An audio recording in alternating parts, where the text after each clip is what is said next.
तुलसी को तो विशेष में माना गया।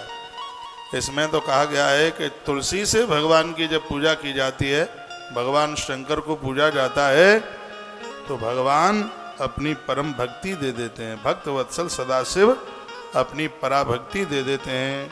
यदि कोई इन चीज़ों से भगवान की पूजा करता है तो भगवान सब कुछ दे देते हैं, किसी भी चीज़ की कमी नहीं रहने देते। उसमें तुलसी की भी बात कही गई है। लिखा है तुलसी पत्र विशेष माना गया, और ये भी नहीं है साधारण विशेष। तुलसी मंजरी के बिना तो प्रदोष की पूजा ही पूरी नहीं होती। काले तिल और तुलसी मंजरी, इसके बिना तो प्रदोष की पूजा ही पूरी नहीं होती। कई बार मैंने वीडियो डाली है। यहाँ से महापुराण में लिखा है कि भगवान महादेव के विशेष अनुष्ठान में, आप रोज नहीं चढ़ाते हैं तो विशेष अनुष्ठान में तो तुलसी पत्र को भगवान शिव के साथ लीजिए। और एक आनंद की बात और इसमें है कि तुलसी पत्र को बेल पत्र के साथ मिलाकर के चढ़ा दें तो और ज़्यादा प्रभाव है।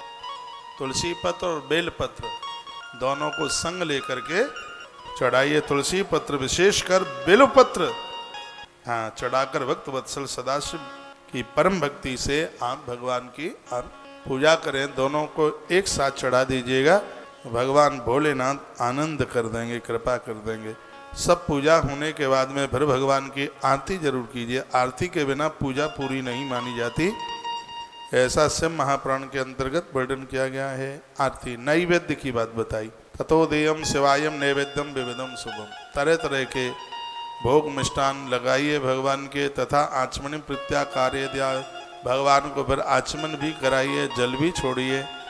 ये सब हो जावे सिवाय तांबूलम, भोलेनाथ को तांबूल चढ़ता ही है। और तत्पश्चात फिर क्या करना है, फिर आरती करनी है। आरती कैसे कैसे, पादयोस चतुर्वारम, भगवान के चरणों में 4 बार आरती घुमाओ। द्वि कृत्यो नाभि मंडले, 2 बार नाभि में, एक कृत्य मुखे, 1 बार मुख की ओर चढ़ाइए। सप्तकृत सर्वांगे वही, और 7 बार पूरे शरीर में घुमाइए। तो कम से कम देवी देवताओं के सामने कम से कम 14 बार तो आरती घुमाई ही जाती है। ज़्यादा भले ही हो जाए लेकिन 14 से कम ना होवे, ऐसा वर्णन किया गया है। ऐसा कहा गया है प्रदक्षिणाम कुर्या शिवस्या च शनै शनै। किसी भी देवता की परिक्रमा करते हो तो शिव पुराण में लिखा है कि धीरे धीरे चलिए। बहुत लोग तो जड्डे दे दे के चलते हैं, कौनी मार मार के चलते हैं। हमने गिरिराज जी की परिक्रमा में देखा है, ताल ठोक करके भाग भाग करके चलते हैं। पूज्य श्री डोंगरे जी महाराज के शिष्य कमलेश जी कहा करते थे, ये घोड़ा और घोड़ी बनने की तैयारी कर रहे हैं, ये परिक्रमा कुछ नहीं लग रही, इनको तो घोड़ा और घोड़ी बनना है। तो पूछा गया, बताया गया तो चाल कैसी होनी चाहिए। जब गर्भ में संतान होती है, गर्भिणी नारी की 7वें 8वें महीने में जैसी चाल होती है, देवताओं की परिक्रमा करने में प्रदक्षिणाम कुर्या शिवस्या च शनै शनै। शनै शनै 75 नंबर का श्लोक है। धीमे धीमे प्रदक्षिणा कीजिए, परिक्रमा कीजिए।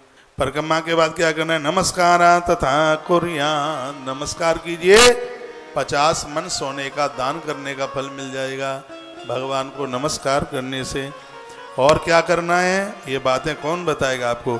साष्टांग विधवत पुमान, लंबे होकर भगवान के चरणों में लेट जाइए, प्रणाम कीजिए। स्त्रियां, देवियां, माताएं, आप पंचांग प्रणाम करें। आपके 5 ही अंग धरती पर लगे, सीधे मत लेटिए। दोनों कोहनी, मस्तिष्क और दोनों घुटने, आपके 5 अंग लगे, वक्ष नहीं धरती से लगना चाहिए। पुरुषों के लिए लंबे लेट करके प्रणाम करने की बात कही है। ततः प्रदक्षिणा, प्रदक्षिणा, नमस्कार, प्रणाम और पुष्पांजलि जरूर करना। पुष्पांजलि की बात कही। पुष्पांजलि में 3 फूल हाथ में लें। पुष्पांजलि देव मंत्रेणानेन भक्तितः, यदि आपसे मंत्र आता है तो मंत्र माथे से लगा करके फूल। पूजा में जो भी कोई त्रुटि रह जाती है पुष्पांजलि से वो सब पूरी हो जाती है। इति विज्ञाय गौरीश भूतनाथ प्रसीद में। भूतनाथ यहाँ भूत प्रेतों के नाथ नहीं, संपूर्ण प्राणियों के नाथ। भूमौ शिगलित पादानाम भूमि रेवावलंबनम। तत्पश्चात धरती को प्रणाम करके कहा जाता है, हे धरती माता, हमसे कोई अपराध हुआ है तो आप हमें क्षमा कर दीजिए, ऐसी प्रार्थना की जाए।